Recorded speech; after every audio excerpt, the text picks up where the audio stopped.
Sir ఇప్పుడు Telugu medium English medium గురించి ఒక్కటి అడుగుతాను సార్. ఎందుకంటే ఎక్కువ మంది ఇంగ్లీష్ మీడియం చదవాలంటే ఒక ఒక రాజకీయ నాయకుడు చెప్తుంటే, లేదంటే తెలుగు అంటే మొత్తం అంటే వైస్ ప్రెసిడెంట్, మాజీ వైస్ ప్రెసిడెంట్ వెంకయ్య నాయుడు గారు కానీ, ప్రైమ్ మినిస్టర్ గారు వాళ్ళు ఏమంటారంటే 1 to 5th తెలుగు మీడియంలో చదువుకోవడం మంచిది. అంటే ప్రాంతీయ భాష ఏది మంచిది అంటారు? ప్రాంతీయ భాష మంచిది అంటారా ఇంగ్లీష్ మీడియం?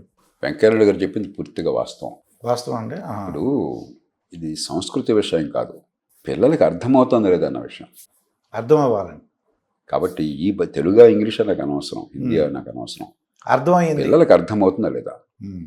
పిల్లలకి తెలుగు భాష వస్తే తెలుగు భాషలో నేర్పడం అవసరం. ఇంకో భాషలో తెలియని భాషలో నేర్పడం ఏంటి? మీరు అంటున్నారుగా నేర్పడం ఎక్కడ ఉంది? మనం మాట్లాడుకుంటున్నాం, ఒక గొప్ప పండితుడితో మీరు చర్చలు చేపట్టారు, అద్భుతమైన విషయాలు చెప్పారు, నోబెల్ ప్రైజ్ వచ్చినటువంటి అంత విజ్ఞత ఉన్న మనిషి. కానీ చైనీస్ భాషలో మీతో మాట్లాడాడు, మీకు ఒక్క ముక్క అర్థం కాలేదు, ప్రజలకు ఒక్క ముక్క అర్థం కాలేదు, మనకేం ఉపయోగం? ఇంగ్లీష్ తెలియని పిల్లలకి ఇంగ్లీష్లో పాఠం నేర్పడం అట్లాంటిది. ఇంగ్లీష్ మీడియం అంటే చాలా చోట్ల ఏం జరుగుతుంది, ఇంగ్లీష్ తెలియనటువంటి పిల్లలకి ఇంగ్లీష్ తెలియని పంతుళ్ళు ఇంగ్లీష్లో పాఠాలు చెప్తామని నటిస్తున్నారు. నాటకం. కానీ సమాజంలో ఏమిటంటే ఇంగ్లీష్ అంటే చాలా ఎక్కువ అన్న భావం ఉంది కాబట్టి, ఇంగ్లీష్లో చదువుకుంటూ గొప్పవాళ్ళు అవుతారన్న ఒక భావం ఉంది కాబట్టి ఇంగ్లీషుడు కావాలని కోరుకుంటున్నారు. తప్పులేదు, ఎవరైనా నా పిల్లలు బాగుపడాలని కోరుకుంటారు. కాబట్టి మీడియం ఏంటని కాదు, పిల్లలకి అర్థమవుతే అర్థమయ్యే భాషలో నేర్పండి. ఇంగ్లీష్ మీద మోజు మనకు ఉన్నప్పుడు సమాజంలో ఒక ప్రజలతో పోట్లాడితే లాభం లేదు. మీడియం ఇంగ్లీష్ పేరు పెట్టినా కూడా ఒక 4-5 ఏళ్ల పాటు తెలుగులో నేర్పండి, ఇంగ్లీష్ భాష నేర్పండి.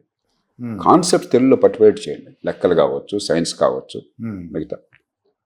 మిగతా కావచ్చు, సమాజం గురించి కావచ్చు. కాలక్రమేణా ఇంగ్లీష్ భాష కూడా వస్తుంది. ఒక 4-5 క్లాసులు అయిన తర్వాత 2 భాషల్లోనూ పాఠాలు చెప్పండి. ఓ పక్కన తెలుగు పెట్టండి, ఇంకొకటి ఇంగ్లీష్ పెట్టండి. ఒక 7-8 ఏళ్ళు అయిపోయేసరికి స్కూల్ పూర్తి అయ్యేసరికి వాడికి 2 భాషలు వస్తాయి, కాస్త పట్టుబడతారు. ఇప్పుడు నేను తెలుగు మీడియంలో నేర్చుకున్నాను. ఇప్పుడు ఇవాళ నేను చదివేది, నేను ఆలోచించేది, నేను రాసేది అంతా కూడా ఇంగ్లీష్. తెలుగు పదాలు కూడా ఈ మధ్య కొంచెం కష్టం అవుతుంది, ఎందుకంటే తెలుగు చదవడం మానేశాను, తెలుగు రాయటం కూడా రాయటం ఇప్పటికీ రాస్తాను, తెలుగు అవసరమైనప్పుడు నాది నేనే రాస్తాను, కానీ కష్టం అవుతుంది. కానీ అంటే అర్థం మొట్టమొదటి నుంచి మీకు ఇంగ్లీష్ ఇట్లా వచ్చిందని కాదు, తెలుగులో మీకు గట్టి పునాదులు పడ్డాయి కాబట్టి, ఆలోచనలు తెలుగులో నేర్చుకున్నాం కాబట్టి క్రియేటివ్ మైండ్ వస్తుందండి.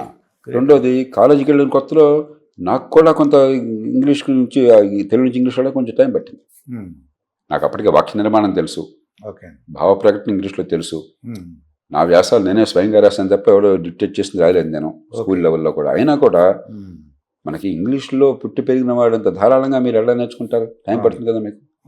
ఇప్పుడు మనం తెలుగులో పెరిగాము, ఎంత గొప్పవాడైనా అమెరికా నుంచి వచ్చినాడు, బ్రిటన్ నుంచి వచ్చినాడు, తెలుగు మనంత బాగా మాట్లాడగలడా? సాధ్యమా? కాబట్టి మానవ సహజం ఇది, మన భాష మనకు వస్తుంది. దీని నుంచి క్రమక్రమంగా వేరే భాషకు వెళ్దాం. అంతేగాని ఇంగ్లీష్లో చెప్తున్నాం అన్న భ్రమతో అసలు విషయాలు అర్థం కాకపోతే ఇవాళ నిజమైన సమస్య ఏంటి? ఇంగ్లీషే తెలుగు కాదు. 18 ఏళ్ల పిల్లలు గడియారం చూసి టైం చెప్పంటున్నా అని చెప్పంటే 150 మందికి 18 ఏళ్ల వయసులో గడియారం చూసి టైం చెప్పడం చేత కాదు. ఇంగ్లీష్లో ఏడిస్తే ఏంటి, తెలుగులో ఏడిస్తే ఏంటి? ఏ భాష అయితే నైకం కావాలి, అసలు రావాలి కదా. పిల్లి కదే జ్ఞానం రావాలి కదా, అది మర్చిపోయినాం మనం. ఎందుకంటే దొంగ పరీక్షలు, దొంగ పాసులు, దొంగ మార్కులు, దాని నుంచి బయటపడి నిజంగా ప్రతిభ పెరిగేట్టుగా, వికసించేట్టుగా, ప్రతిభని పరీక్షించేట్టుగా ఏర్పాట్లు చేయండి. భాష చాలా తేలిగ్గా ఇప్పుడు తెలుగులో మొదలెట్టి ఇంగ్లీష్లో ధారాళమైన ఉన్నారు. ఇందుకు తెలుగు సాహిత్యంలో మణిపూస లాంటి మన కన్యాశుల్కం గురజాడప్పారావు గారు ఇంగ్లీష్ అంత అద్భుతంగా రాస్తాడు. కన్యాశుల్కంలోనే ఆయన ఇంగ్లీష్లో రాశాడు పరిచయ వాక్యాలు, చూడండి మీరు ఒకసారి. ఎంత చక్కటి భాష వాడాడు ఆయన, ఇది 19వ శతాబ్దంలో. కాబట్టి తెలుగు వస్తే ఇంగ్లీష్ రాదని కాదు, ఇంగ్లీష్ నేర్చుకుంటే తెలుగు రాకూడదని కాదు. అర్థమైన భాషలో, తెలిసిన భాషలో నేర్పండి, పునాదులు సరిగ్గా నిర్మాణం చేయండి.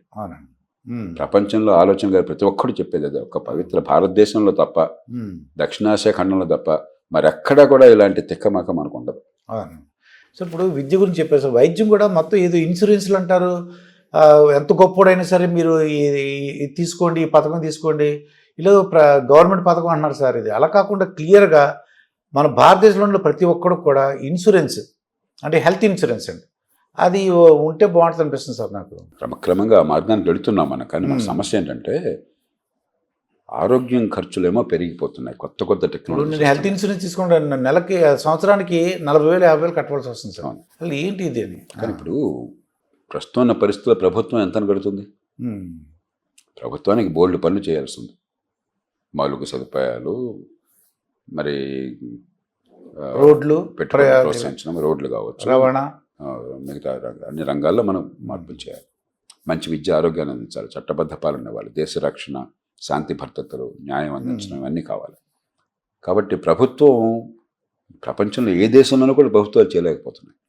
కాబట్టి మనం ఏంటంటే తక్కువ ఖర్చుతో ఎక్కువ ఫలితాలు, అదే సమయంలో పౌరుల్ని వాళ్ళు ఖర్చు పెట్టిన మేరకు వాళ్ళని భాగస్వామ్యాన్ని చేయటము, దాంతోపాటు కేవలం డబ్బులు ఖర్చు పెట్టడం కాదు, నా ఆరోగ్యాన్ని నేను కాపాడుకోవటం నా మీద బాధ్యత. లేకపోతే నాకు స్థూలకాయం వచ్చేసింది, నేను క్రమశిక్షణ లేకపోతే షుగర్ కంట్రోల్ లేకుండా డయాబెటీస్ తెచ్చుకున్నాను, లేకపోతే వ్యాయామం లేదు, గుండె జబ్బులు తెచ్చుకున్నాను, రేపొద్దున లక్షల రూపాయలు ఎవరు ఖర్చు పెట్టినా కూడా ఆరోగ్యం బాగుపడుతుంది.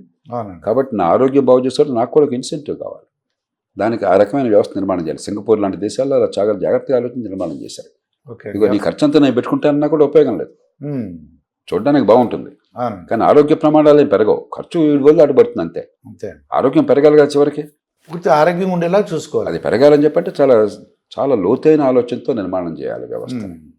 సార్ రీసెంట్గా ఒక ఇండిగో చాలా ఇండియా అంతా కూడా మొత్తం ప్రాబ్లం అయిపోయింది సార్. అది అటువంటి పునరావృతం కాకుండా అసలు ఎటువంటి ఆ ఏరోప్లేన్ మొత్తం మనం ఏంటంటే పోటీ వ్యవస్థలో ఉన్నాం. ఇండిగో గత 15-20 ఏళ్లలో ఒక అద్భుతమైన విజయం సాధించినటువంటి కంపెనీ. ఒకప్పుడు ఫ్లైట్లు ఇప్పుడు లేట్గా ఉండేవి, సర్వీస్ సరిగ్గా ఉండేది కాదు, ఆకాశానికి ధరలు ఉండేవి. అదంతా కాకుండా ఇప్పుడు ఇండిగో కానీ, తర్వాత ఎయిర్ ఇండియా ప్రైవేట్ ఎక్కిన తర్వాత వారు కానీ ఇప్పుడు మనకు మంచి ఇస్తున్నారు. ఇది నచ్చకపోతే ఇంకోటి దగ్గరికి పోతాం మనం. ఖచ్చితంగా ఇండిగో ఇక్కడ పొరపాటు చేశారు. ఏ కారణం ఉన్నా కానివ్వండి, నిర్దిష్టమైన ఆదేశాలు చట్టబద్ధంగా ఇచ్చినప్పుడు పైలట్లు ఈ విమానాల భద్రత కోసం, ప్రయాణికుల సురక్షిత ప్రయాణం కోసం అని చెప్పని పని గంటలు తగ్గించాలి, అలసట లేకుండా ప్రయాణం చేయాలి, లేకపోతే యాక్సిడెంట్లు అవుతాయనే ఉద్దేశంతో ఒక ఆదేశం ఇచ్చినప్పుడు దానికి ఏర్పాట్లు చేయవలసి ఉంటాయి. అది చేయకపోవటం ఆ కంపెనీ తప్పు. దాని కంపెనీ మూల్యం చెల్లిస్తుంది. వెంటనే మార్కెట్లో షేర్ పోయింది, వాళ్ళకున్న బ్రాండ్ ఇమేజ్ తగ్గిపోయింది, వాళ్ళ ఆదాయం తగ్గిపోయింది, పరిహారంగా కొన్ని 100 కోట్లు ఇవ్వాల్సి వస్తుంది వాళ్ళు చెప్పినట్టుగా. ప్రభుత్వం వారి మీద పెనాల్టీ కూడా వేయచ్చు, లేకపోతే రెగ్యులేటరీ పెనాల్టీ కూడా వేస్తారు, వేయండి. అంతకంటే శిక్ష వేరే అక్కర్లా, ఆటోమేటిక్గా ఇంకో వేరే కంపెనీ సహజంగా పెరుగుతుంది. ఇప్పటిదాకా ఎయిర్ ఇండియా టికెట్ కొన్న వాళ్ళు వాళ్ళు కొంటున్నారు, ఇండిగో ఒకటి ఆధారపడితే లాభం అని చెప్పని పోటీ వస్తుంది. అది పరిష్కారం. కానీ ప్రభుత్వం కూర్చోవడం పరిష్కారం కాదు. ప్రభుత్వం చేసినట్టు ఎందుకంటే చాలా చండాలంగా ఉండేది, మనం మర్చిపోవద్దు. అది ప్రైవేట్ రంగంలో కూడా పొరపాట్లు జరుగుతాయి. జరిగినప్పుడు ఏమవుతుంది, మార్కెట్ వాళ్ళని శిక్షిస్తుంది. మార్కెట్ ప్రజలే, మార్కెట్ ప్రజలే కదా. అరే ఇప్పుడు ఏమంటున్నాం మనం, ఇండిగో వెళ్తే కొంచెం కష్టం, టైంకి వెళ్తాం గ్యారెంటీ లేదు, పూర్వంలకు కాదు, టికెట్ వద్దులు ఇండిగో వద్దులు ఇంకొద్దని తీసుకోమంటున్నాం మనం. అదే శిక్ష. అది సో మార్కెట్ ఎకానమీ ఎందుకు పనిచేస్తుందంటే, ప్రైవేట్ రంగంలో ఉన్నవాడు పవిత్రుడని కాదు, గొప్పవాడని కాదు, మంచివాడని కాదు, మనం వాడి టికెట్లు కొనము, లేకపోతే వాడి వస్తువు కొనము, వాడి సేవ అందుకోము, వాడిని తిరస్కరిస్తాము, మార్కెట్లో వాడికి వ్యాపారం తగ్గిపోతుంది, నష్టాలు వస్తాయన్న భయంతో ఒళ్ళు దగ్గర పెట్టి పనిచేస్తారని చెప్పని అదే జరుగుతుంది. ఇప్పుడు ఇక్కడ ఓ పొరపాటు జరిగింది, దానికి మూల్యం వాళ్ళే చెల్లిస్తారు, మన వినియోగదారు బుద్ధి చెప్తారు. అదే గుణపాఠం అయితే వాళ్ళ ఇంటికి వస్తుంది, లేకపోతే కంపెనీ మూతపడుతుంది. కాబట్టి దాంతో వదిలేయాలి సార్, అదే ఇంకా చర్చ అవసరం లేదు. అవునండి. సార్ ఫైనల్గా ఏంటంటే కూటమి ప్రభుత్వంకి ఇంకా ఇప్పుడు 2 years అయిపోయిందండి సుమారుగా, ఇంకా ఎక్కువ వాళ్ళ గురించి ఇంకా ఏ వర్క్ చేస్తే బాగుంటుంటారు? మీ సలహా అంటే పరిష్కార మార్గం సలహా. నేను 4 విషయాలు కోరుతున్నాను. మొట్టమొదటిది ఆర్థిక క్రమశిక్షణ కావాలి. ఆర్థిక క్రమశిక్షణ. గత ప్రభుత్వం అన్ని పందేరాలు చేస్తుంది కాబట్టి అంతకంటే ఎక్కువ పందేరాలు చేయటమే లక్ష్యంగా పెట్టుకున్నారు. రాజకీయంగా మరి సామాన్య ప్రజలకి సంక్షేమం ఇవ్వటం అవసరం, కానీ సంక్షేమం అభివృద్ధి సమతూకం లేకుండా ప్రతి సంవత్సరం మీరు బాగా లోటుకి వెళ్ళిపోయి రోజువారీ ఖర్చులకు కూడా అప్పు తీసుకొచ్చేస్తే ఎవరి మీద భారం పడుతుంది? ఆంధ్రప్రదేశ్ ప్రజల మీద భారం పడుతుంది. రేపొద్దున కుదేలేకపోతుంది, ఆర్థిక వ్యవస్థ మూతపడిపోతుంది. కాబట్టి ఆర్థిక క్రమశిక్షణ కావాలి మొట్టమొదటిది. రెండోది, ఇంతకుముందు చెప్పినట్టుగా అంతా ఒక మహానగరంలోనే కాకుండా పెద్ద పెద్ద పెట్టుబడులు కాకుండా అవన్నీ రానివ్వండి. చిన్న పట్టణాలు, రెక్కాడితే కానీ డొక్కాడే వాళ్ళకి ఉపాధి కల్పన, వాళ్ళకి ఉపాధి భద్రత, నెల జీతం వచ్చే ఉద్యోగం, పట్టణీకరణ చిన్న పట్టణంలో దొరకటం, ఇది రెండో ముఖ్యమైనటువంటిది. మూడోది అవినీతి విషయంలో ఏ పార్టీ ఉన్నా కూడా తేడా లేదన్న భావం ప్రజల్లో ఉంది. కాబట్టి అవినీతి కళ్ళెం వేయడం కోసం గట్టి ఏర్పాట్లు అన్ని స్థాయిల్లో కూడా. నాలుగోది అధికారం అన్ని చోట్ల ఇదే పద్ధతి ఉన్నది, కేంద్రీకరణ ఎక్కువైపోతున్నది. ఎక్కడికక్కడ అధికారం కొంతమేరకన్నా బదలాయించి బాధ్యతతో కూడిన అధికారాన్ని ఇచ్చి తప్పు చేస్తే బెత్తముఖం ఏర్పాటు చేసి మీ పని మీరు చూసుకుంటారా, మంచి చేస్తే మీ చేతుల్లో ఉందని నమ్మకాన్ని కలిగించి ఏర్పాటు చేయాలి. ఈ 4 చేస్తే చాలా మంచి ప్రయోజనాలు వస్తాయి.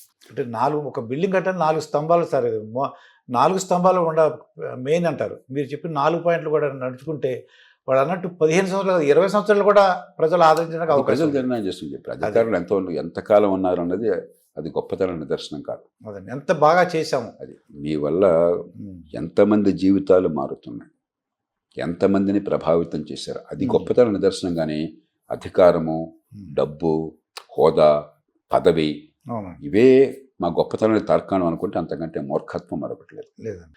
చాలా బాగా అన్ని విషయాలు బాగా చెప్పారు సార్. ఇంకోటి ఏంటంటే ఏదైనా మంచి విషయాలు ఉన్నప్పుడు మీ దగ్గరికి వస్తాను తప్పకుండా. అంటే ఆ ట్రెండింగ్ టాపిక్స్ ఆ ప్రజలకు ఉపయోగపడే చెప్పండి సార్. అది ఇదండి లోక్సత్తా జయప్రకాష్ నారాయణ గారితో జరిగిన ఇంటర్వ్యూ. మరొక ఇంటర్వ్యూతో మీ ముందుంటాను. మీ మాస్టర్ దుర్గా ప్రసాద్. నమస్కారం సార్. నమస్తే.